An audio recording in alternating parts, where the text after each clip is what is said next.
이야기를 살펴볼 것입니다.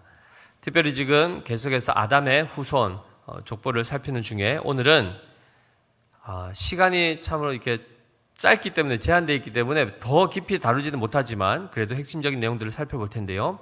아담의 7대 손, 즉 아담의 7째 후손인 에녹에서부터 아담의 10번째 후손인 노아까지 우리가 이 7대 손에서 10대 손까지의 이야기를 함께 살펴보고자 합니다. 그 가운데 우리가 21절 말씀을 함께 읽어볼 텐데요.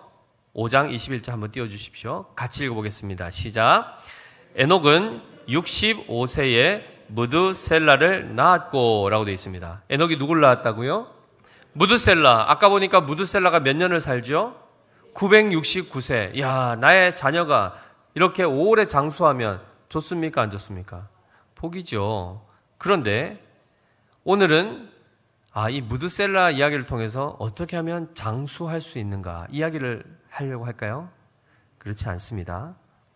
잘 보시면 오늘 여기서 지금 에녹이 자녀를 낳았는데 자녀의 이름을 그 무수히 많은 이름 중에 무드셀라라고 지었다는 것을 살펴보면 일단 그 뜻을 알아야 되겠죠. 그 뜻이 무엇인지 아시는 분 오늘 아시길 바랍니다. 네, 가르쳐드릴 때 정확하게 아시면 좋겠는데요. 두 가지 뜻이 있습니다. 첫 번째 직역하면 메투쉘라흐라는 이 두 개의 단어가 합쳐진 건데 창을 든 사람이 됩니다. 창을 든 사람. 그래서 아까 무드셀라 그림에서 장군이 큰 창을 들고 있었죠. 이 창을 든 자라는 게 바로 무드셀라라고 이렇게 번역이 되고 또 많은 신학자들이 또 이 이름의 뜻을 나타내 보였는데 그게 뭐냐면 그가 죽으면 심판이 임한다라는 뜻이 있습니다. 그 이름의 뜻에 한마디로 에녹의 아들 무드셀라, 즉 그의 아이가 죽으면 심판이 온다라는 이름의 뜻을 가지고 있다는 것입니다. 이름의 뜻이 좋습니까? 나쁩니까? 별로 안 좋아 보이시죠? 장수하긴 했는데 아이의 이름이 이 아이가 죽으면 심판이 온다는 겁니다. 단순히 자기의 후손이 끊어지는 것만이 아니고 이 세상에 엄청난 우주적, 지구적 심판이 임한다 라고 에녹이 그것을 깨닫고 이름을 지었다는 것입니다. 그럼 잘 보십시오. 에녹이 어떻게 그것을 알았을까요? 자기의 아이가 죽으면 심판이 온다는 것을 어떻게 알았을까요? 소설을 쓴 겁니까? 그냥 자기가 꾸며낸 이야기입니까? 이 지구적 심판 누가 관장하십니까? 하나님께서 관장하시는데 하나님의 계획을 그가 알 수 있는 유일한 방법이 뭡니까? 에녹이 하나님의 뜻을 알 수 있는 유일한 방법은 뭐죠? 생각해 보십시오. 지금 옆에 계신 분들, 옆 사람 생각 압니까? 모릅니까? 모르죠. 근데 알려면 어떻게 해야 되죠? 상대방이 알려줘야 되겠죠. 하나님께서 에녹에게 그 내용들을 하나님의 계획과 뜻을 계시해 주심으로 그가 알게 된 것입니다. 그래서 잘 기억해 보십시오. 지금 보시면은 22절에 무드셀라를 낳은 후 300년을 하나님과 동행하며 자녀들을 낳았으며 라고 되어 있습니다. 그러면 무드셀라를 낳기 전에는요, 하나님과 동행했다는 표현이 없지요. 그럼 잘 보십시오. 에녹이라는 사람이 하나님과 동행하게 된 결정적인 계기가 뭡니까? 무드셀라를 낳음으로 그의 삶이 바뀝니다. 그런데 무드셀라를 낳기 전에 이미 하나님은 하나님의 뜻을 나타내 보여주셨죠. 무엇입니까? 내 아들이 죽으면 심판이 임할 것이다 라는 경고의 메시지를 그에게 준 겁니다. 그리고 나서 그가 실제로 아들을 낳고 나서 당연히 그 이름을 지어줬죠. 그런데 잘 보십시오. 에녹의 입장에서 이 아이가 969세까지 살 거라고 생각했겠습니까? 했겠습니까? 당장 내가 몇 살까지 살지도 모르겠는데 내 자녀가 몇 살까지 살지를 우리가 압니까? 모릅니까? 알 수가 없죠. 그러면 잘 보십시오. 에녹이 아침에 일어났습니다. 눈을 떴습니다. 자고 일어났는데 아이가 살아있다. 그러면 지금 그게 무슨 의미가 되죠? 오늘은 심판이 임하지 않는구나. 그러나 언제 죽을지 압니까? 모릅니까? 모르는 상황에서는 분명히 그가 아는 게 뭡니까? 언젠지는 알 수 없으나 반드시 심판이 올 것이고 반드시 나의 자녀는 죽임을 면할 수 없음을 알지요. 그의 조상들이 다 이미 살았다가 죽었고 자녀를 낳고 살다 죽었고 죽음이라는 걸 경험했지 않습니까? 누구 하나 죽지 않고 사는 것을 보지 못하는 겁니다. 따라서 이 차원에서 보시면 에녹이라는 사람이 그 아이를 낳을 때 이미 하나님께서 심판의 경고를 주시자 그때부터 그는 완전히 180도 다른 삶을 삽니다. 어떻게 살았다고 한마디로 요약하죠? 하나님과 동행하며 삽니다. 언제까지요? 무드셀라를 낳았을 때부터 몇 년 동안요? 300년 동안. 그러면 66세, 67세, 365세에 이르기까지 매일매일 그가 했던 게 뭡니까? 하나님과 동행하는 삶. 이것이 에녹을 두고 명확하게 한 줄로 요약한 그의 삶입니다. 예배는 언제 드리면 됩니까? 예수 믿고 난 이후에는 주님 앞에 가는 그날까지는 매일매일이죠. 매일매일 하나님과 동행하는 삶을 사는 것이 필요합니다. 그것이 성도에게 마땅히 요구되는 삶인데 한 가지 잘 기억하셔야 됩니다. 이 창을 든 자라는 이 이름, 고대 사회에서 창을 들었다라는 이 개념은 골리앗을 혹시 기억하십니까? 사무엘상 17장 45절에 보면 골리앗이 나와서 장수로 나오고 이스라엘 땅에서는 누가 나오죠? 나올 사람이 아무도 없었죠. 그때 다윗이 출정합니다. 그럴 때에 이 고대 사회에서의 전투는 블레셋과 이스라엘의 전쟁에서 각자 나라가 온전히 세워지기 위해서는 그 창을 든 자가 이겨야 되는 겁니다. 그럼 만약에 창을 든 자가 지게 되고 죽게 되면 어떻게 됩니까? 그 땅은 빼앗기는 것입니다. 심판이 임하는 것입니다. 그래서 사무엘상 17장 45절 말씀 보시면 같이 읽어볼까요? 시작. 다윗이 블레셋 사람에게 이르되 너는 칼과 창과 단창으로 내게 나아오거니와 나는 만군의 여호와의 이름 곧 내가 모욕하는 이스라엘 군대의 하나님의 이름으로 내게 나아가노라 라고 되어 있습니다. 골리앗이 뭘 가지고 나왔죠?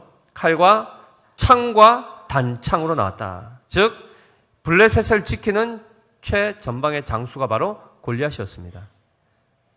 그런데 그가 다윗에 의해서 죽임을 당하자 어떻게 되죠? 블레셋이 이스라엘에게 패하게 되고 그곳에는 심판이 임하게 되는 겁니다. 마찬가지로 무드셀라가 죽게 되면 어떻게 된다는 겁니까? 심판이 오게 된다는 것입니다. 그런데 놀랍게도 에녹이 무드셀라를 낳고 몇 년을 살죠? 300년을 삽니다. 그리고 총 365세가 될 때 죽었습니다. 수명으로 보면 다른 조상들과 비교해보면 짧게 살았습니까? 길게 살았습니까? 굉장히 짧게 삽니다. 아담이 930살, 다른 조상들도 900살 이상 다 사는데 365살. 이걸 지금으로 환산해보면 100살까지 살 수 있는데 36세에 죽었다고 생각해 보십시오. 장수한 겁니까? 단명한 겁니다. 그러면 하나님을 잘 섬긴 에녹은 하나님이 잘 믿은 것 때문에 어떻게 되죠? 오히려 장수하기보다는 다른 사람보다 훨씬 짧은 수명을 살다 갑니다. 짧게 살았으나 어떻게 살죠? 하나님과 날마다 동행하며 살았다라고 이렇게 얘기합니다. 그런데 우리가 히브리서 11장 6절 말씀을 보시면 굉장히 잘 아시는 말씀인데요. 한번 띄워서 읽어주시겠습니까? 히브리서 11장 6절 믿음의 장이라고 보통 얘기하는데 같이 한번 읽겠습니다. 시작. 믿음이 없이는 하나님을 기쁘시게 하지 못하나니 하나님께 나아가는 자는 반드시 그가 계신 것과 또한 그가 자기를 찾는 자들에게 상 주시는 이심을 믿어야 할지니라 라고 되어 있습니다. 이 본문만 딱 떼어서 보면 우리는 그냥 저 본문을 믿음이 있어야 되고 믿음은 하나님이 살아계시다는 것을 믿는 것이고 그분께 나아가는 자는 그가 상을 주신다. 이렇게 이 본문만을 딱 떼어서 얘기하는데 요 앞절이 6절 전에 몇 절이 나올까요? 5절이 나오겠죠. 11장 5절이 무엇을 얘기하는가 한번 보겠습니다. 시작. 믿음으로 에녹은 죽음을 보지 않고 옮겨졌으니 하나님이 그를 옮기심으로 다시 보이지 아니하였느니라. 그는 옮겨지기 전에 하나님을 기쁘시게 하는 자라 하는 증거를 받았느니라. 와, 아까 11장 6절의 말씀이 하나님을 기쁘시게 한다는 얘기가 지금 어떤 얘기 다음에 나오죠? 에녹의 일생을 담아낸 다음에 나오는 겁니다. 에녹이 어떤 사람이라고요? 하나님을 기쁘시게 하는 자. 곧 그것이 11장 6절에서 하나님을 믿는 자. 즉 11장 6절의 말씀을 누가 증거한 겁니까? 에녹이 증거한 것입니다.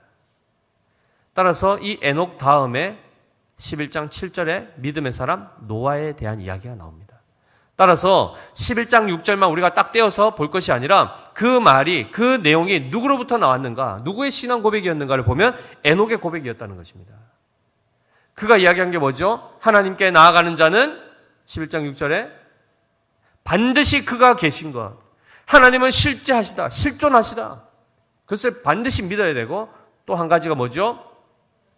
그가 자기를 찾는 자들에게 상 주시는 이심이다 라는 것을 믿어야 된다는 것입니다. 그러면 이 말의 다른 반대 상황이 뭐죠? 그가 자기를 찾지 않는 자들에게는 상 대신에 뭘 줍니까? 벌을, 형벌을, 곧 심판을 행하신다는 것입니다. 이 차원에서 보면 하나님을 믿지 않고 살아가는 삶에는 반드시 무엇이 따라온다는 겁니까? 심판이 온다는 것입니다. 그러나 반대로 하나님은 실제하시다, 하나님은 살아계시고 그리고 그분께 나아가면 우리에게 영원한 상을 주신다. 그 상은 뭡니까? 심판의 핵심이 뭐였습니까? 사망 아닙니까? 그러면 상급의 핵심이 뭡니까? 생명입니다. 영원한 생명을 주시는 바로 그 삶, 오직 하나님을 믿음으로 그 삶을 누릴 수 있다. 이것을 누가 고백했다고요? 에녹이 고백하는 것입니다.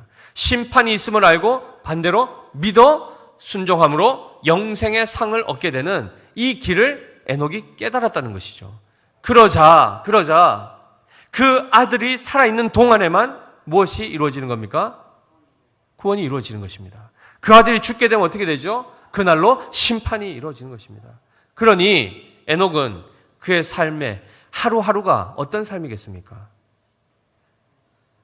오늘 이 하루가 마지막인 것처럼 살지 않겠습니까? 어떤 마지막이죠? 하나님의 은혜가 주어지는 마지막 기회라고 생각하고 그는 살아가는 것입니다. 매일매일 주님과 동행하며 바로 이 신앙의 고백을 자녀들에게 가르치며 살아가는 것입니다.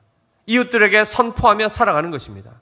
그래서 뭐라고 했습니까? 22절에 무드셀라를 낳은 후 300년을 하나님과 동행하며 그 다음에 뭐라고 되어 있습니까? 자녀들을 낳았으며 라고 되어 있습니다.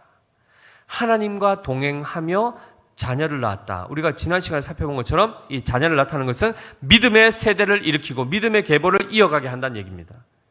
그런데 그러기 위해서는 그의 부모 세대가 뭘 해야 됩니까? 하나님과 동행해야 된다는 것입니다. 그들이 먼저 온전한 믿음 안에 있어야 그 다음 세대에게, 자녀에게 믿음의 내용들을 가르쳐주지 않겠습니까? 그 핵심이 뭐였습니까? 하나님은 실제로 존재하신다. 반드시 그가 계시다. 그리고 그가 자기를 찾는 자들에게 상 주시는 이심이다. 이것을 끊임없이 자녀들에게 가르쳤고, 그리고 무드셀라야 잘 들어라. 네가 죽는 날 온 세상에 심판이 올 것이다. 이거에 대해서 그는 그것을 가르쳤던 것입니다. 그럼 잘 보십시오. 무드셀라는 가장 오랫동안 장수한 사람입니다. 이 장수의 의미가 뭐겠습니까? 하나님께서 왜 그를 모든 인류 가운데, 모든 인생 가운데 가장 길게 그에게 생명을 주셨을까요? 그의 죽음은 곧 뭐였죠? 인류의 심판이었습니다. 그러면 그가 오래 살면 오래 살수록 어떻게 되는 겁니까? 심판이 늦춰지는 겁니다. 심판이 연기되는 것입니다.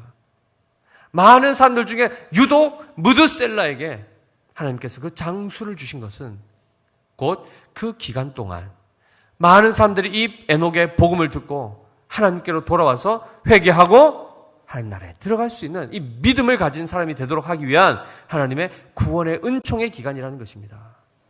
그래서 우리가 잘 아시다시피 베드로후서 3장 9절 말씀에 가보시면, 베드로후서 3장 9절 말씀에 보면 이 당시 사람들이, 예수 믿는 사람들이 주님의 강림, 주님이 다시 오신다, 속히 오신다 하셨다, 이 복음을 전했단 말이죠. 그런데 바로 심판이 이루어지지 않자 사람들이 어떻게 얘기하는가? 주님 안 오는 거 아니냐? 이렇게 얘기하는 겁니다. 그 약속 거짓말 아니야? 이렇게 사람들이 의심하기 시작하고 빈정대기 시작했습니다. 그때 베드로가 정확하게 이렇게 표현하는 것입니다. 같이 읽어보겠습니다. 시작. 주의 약속은 어떤 이들이 더디다고 생각하는 것 같이 더딘 것이 아니라 오직 주께서는 너희를 대하여 오래 참으사 아무도 멸망하지 아니하고 다 회개하기에 이르기를 원하시느니라. 아멘. 주님의 심판이 유보되는 것, 무드셀라의 수명이 점점 연장되는 것, 무엇 때문이라고요? 회개하고 돌이키도록 하기 위해서 하나님이 오래 참으신다는 겁니다. 그래서 심판을 지금은 유보하시고 오늘도 우리는 생명을 얻고 새 날이라는 이 하루를 살아갑니다. 만약에 어저께 주님께서 재림하셨다 그러면 우리는 지금 어디가 있을까요? 어저께 예수님이 재림하셨다 그러면 지금 우리 믿음의 교회 성도들은 어디에 있습니까? 낙원에 있죠. 천국에 있죠. 예수님 믿지 않습니까? 안 믿으신 분은 지옥 가시겠죠. 근데 우리는 다 믿음이 있습니까? 없습니까? 그렇다면 어제 주님이 오셔도 우리는 낙원입니다. 1000년 후에 예수님이 오셔도 우리는 낙원입니다. 그런데 만약에 100년 전에 예수님이 오셨다 그러면 지금 우리는 어떻게 됩니까? 출생도 안 했는데 무슨 지옥을 갑니까? 존재 자체가 없죠. 존재 자체가 없죠. 우리 존재가 없단 말입니다. 더 나아가서 심판이 이미 임해버리면 그 길로 구원은 닫히는 겁니다. 구원의 문은 이제 더 이상 열리지 않습니다. 그럼 잘 기억해 보십시오. 어저께 주님이 오시면 우리는 살지만 어제 주님이 오셨을 때 지금 우리 옆에 우리의 가족들, 우리의 혈육들, 친척들, 이웃들 한번 보십시오. 그들은 다 어떻게 됩니까? 멀리까지 가지 마시고 지금 당장 내 남편, 내 아내, 내 부모, 내 자녀 중에 예수를 알지 못하는 자들, 믿음이 없는 자들은 그들은 다 어떻게 되는 겁니까? 어제 주님 오셨으면 우리는 천국 가지만 그들은 지금 지옥에 들어가게 되는 겁니다. 그런 차원에서 보면 주님이 빨리 오셨으면 좋겠습니까? 천천히 오셨으면 좋겠습니까? 세상의 악이 득실득실거리고 기독교를 박해하는 어떤 시대까지 온다 그러면 우리는 그때 대부분 성도들이 뭘 기도하죠? 하나님, 왜 악인들을 가만히 두십니까? 왜 저들이 득세하고 우리가 이렇게 괴롭힘을 당하도록 왜 방치하십니까? 왜라고요? 그때 만약에 하나님이 심판을 내리시면 어떻게 됩니까? 우주적 심판이 임하고 구원의 문은 닫히는 겁니다. 당장 나를 괴롭히는 자는 비록 내 입장에서 보면 원수이겠지만은 또 다른 누군가의 믿는 자의 그가 가족이라 그러면 그는 구원을 받아야 될 대상 아니겠습니까? 나는 주님이 빨리 오셔서 심판해 주시길 원하지만 또 어떤 한 사람은 그 죄인의 부모나 죄인의 가족들은 어떻게 되겠습니까? 믿는 가족들은 주님 하루만 연장해 달라고, 조금만 더 기다려 달라고 요청하지 않겠습니까? 우리가 얼마나 이기적인 관점을 가지고 있는지를 우리는 기억해야 됩니다. 그러나 하나님은 노하기를 더디하시고 오래 참으심으로 구원을 이루시는 하나님이십니다. 그것이 바로 이 무드셀라의 이름 안에 담겨있는 엄청난 하나님의 긍휼의 은혜인 것입니다. 놀랍죠? 그렇다면 더디 보여지는 이 심판이 실제로 그럼 이루어지지 않았습니까? 이루어집니까? 무드셀라, 네가 죽으면 반드시 심판이 올 것이다. 이루어집니까? 안 이루어집니까? 자, 정확하게 한번 보겠습니다. 무드셀라가 아들을 낳는데 라멕을 낳습니다. 이 아들을 몇 살에 낳죠? 187세에 낳는다고 되어 있습니다. 187세에. 근데 이 태어난 라멕이 182세가 되었을 때 누구를 낳습니까? 노아를 낳습니다. 그러면 노아가 태어났을 때 무드셀라가 몇 살일까요? 187 더하기 182. 야, 수학 시간도 아니고 이게 수학 벌써 포기한 지가 오래됐는데 이 산수 이게. 자, 수학 선생님 우리 이세희 선생님 답을 주십시오. 369세랍니다. 무드셀라가 369세가 되었을 때 누가 태어났다고요? 노아가 태어납니다. 그 다음에 노아가 태어나고 600년이 되었을 때 무엇이 임하죠? 홍수 심판이 임합니다. 그러면 그때 무드셀라의 나이가 몇 살일까요? 369 더하기 600 969세. 정확하게 무드셀라가 몇 살까지 살았다고 합니까? 969세를 삽니다.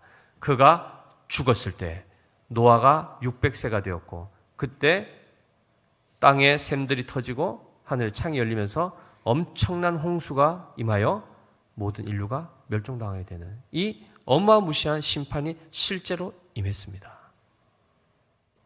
하나님의 약속과 하나님의 계획은 정확합니다. 그러면 그 기간 동안에 성도들은 어떻게 살아가야 하는가? 정확하게 에녹처럼 살아야 되고 정확하게 무드셀라처럼 살아야 됩니다. 그게 무슨 말이죠?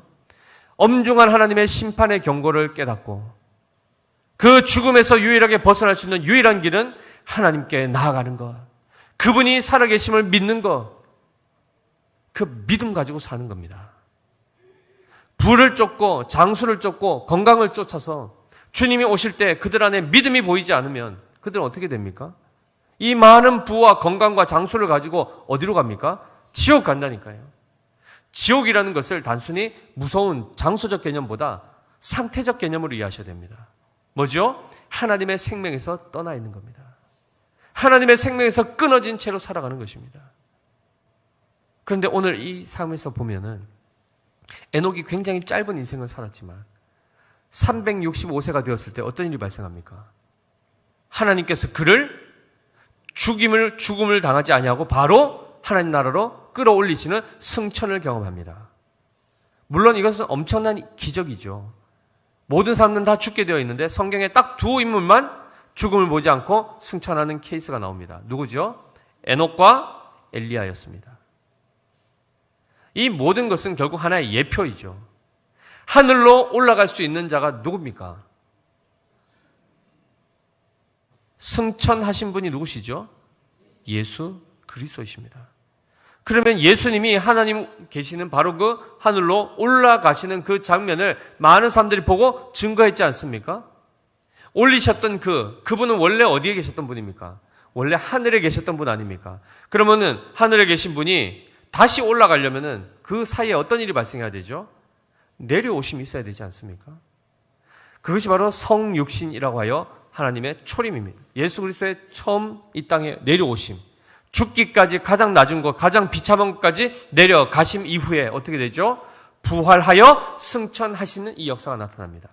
이것을 압축적으로 상징적인 코드로 에녹에게는 승천의 그 역사가 나타나게 하므로 예수 그리스도의 승천을 우리로 하여금 예표하게 하셨고, 그러면 내려오심은 이것도 있어야 되지 않겠습니까? 그것이 바로 에녹의 아버지의 이름에 담겨 있습니다. 에녹의 아버지 이름이 뭡니까? 6장 18절에 보시면 야렛이라고 되어 있습니다. 야렛. 이 야렛이라는 이름은 야라드라는 이 단어에서 나왔는데 이것이 바로 높은 곳에서 낮은 곳으로 내려가다라는 뜻이 있습니다. 놀랍죠? 그리고 위에서부터 밑으로 흐르듯이 계속해서 그 후손이 이어지다 이런 뜻도 있습니다. 그럼 결국 예수 그리스도의 강림하심, 내려오심이 바로 야렛이라는 이름에 있었고, 그 다음에 그의 아들의 이름이 뭐죠? 에녹이었지 않습니까? 승천. 그의 삶이 승천했습니다. 그런데 원래 그의 이름의 뜻은 가르치다라는 뜻이 있습니다. 바로 이 주님의, 예수님의 내려오심과 올라가심, 비화와 이 승귀의 이 사역을 통해서 구원이 이루어집니다. 그것을 이미 구약 시대에도 이미 그 모든 것을 예표로 다 하나님이 담아두신 것입니다. 놀랍게도 잘 보십시오. 이 에녹부터 노아에 이르는 이 모든 과정을 보시면 심판이 있을 것을 경고해 주시죠. 그리고 그 가운데 이미 예수님이 앞으로 오셔서 최종적으로 심판을 하신 것인데, 특별히 무드셀라가 죽음으로 심판이 왔습니다. 그의 죽음은 결국 예수 그리스도의 죽으심을 예표하는 것입니다. 왜일까요? 십자가 위에서 철장을 가지고, 즉 이 창을 가지고 우리를 지킬 대장이 누구십니까? 예수님이신데, 예수님이 십자가 위에서 어떻게 됐습니까? 죽게 되죠. 죽으시면 어떻게 됩니까? 저주와 심판이 임하는 겁니다. 주님이 부활하지 않으셨다면 그것으로 모든 인류는 끝나는 겁니다. 구원자가 죽었지 않습니까? 이 모든 것들이 지금 이 아담의 7대 손부터 이 노아의 시대까지 그대로 다 녹아져 있습니다. 하나님의 전체 구속 역사가 압축되어 지금 이 계보에 담겨 있다는 것입니다. 엄청난 사건입니다.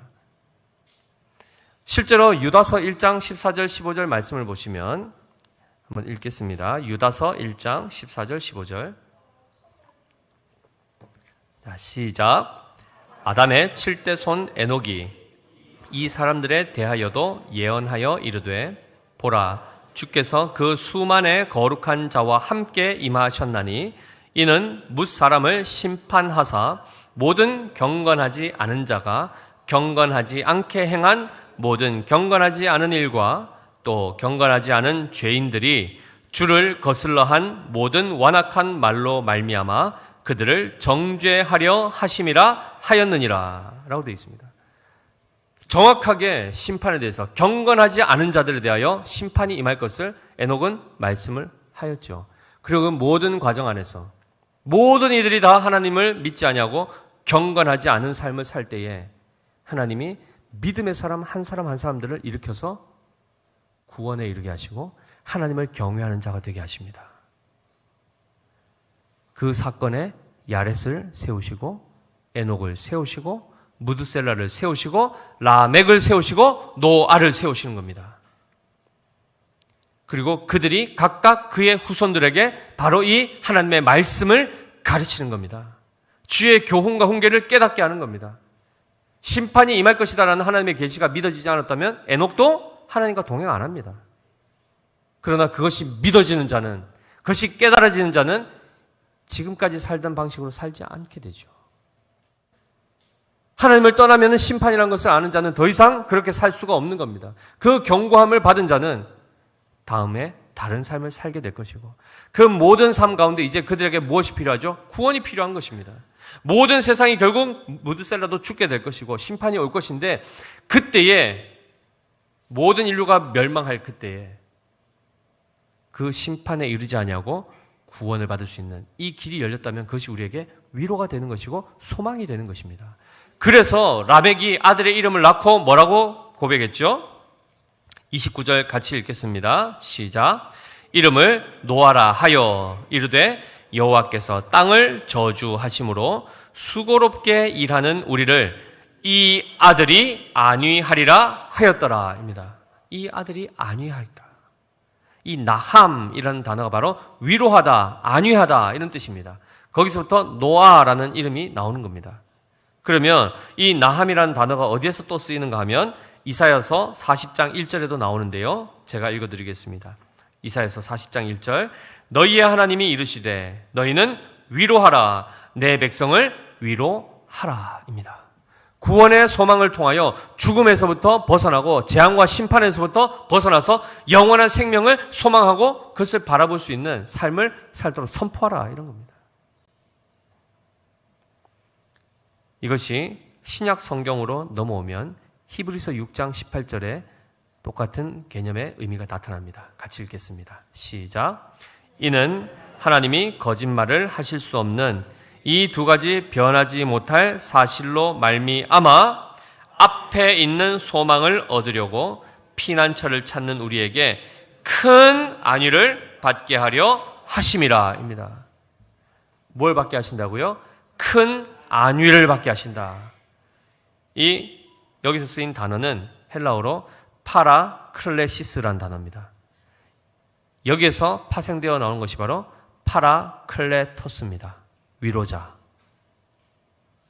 또 다른 말로 보혜사입니다.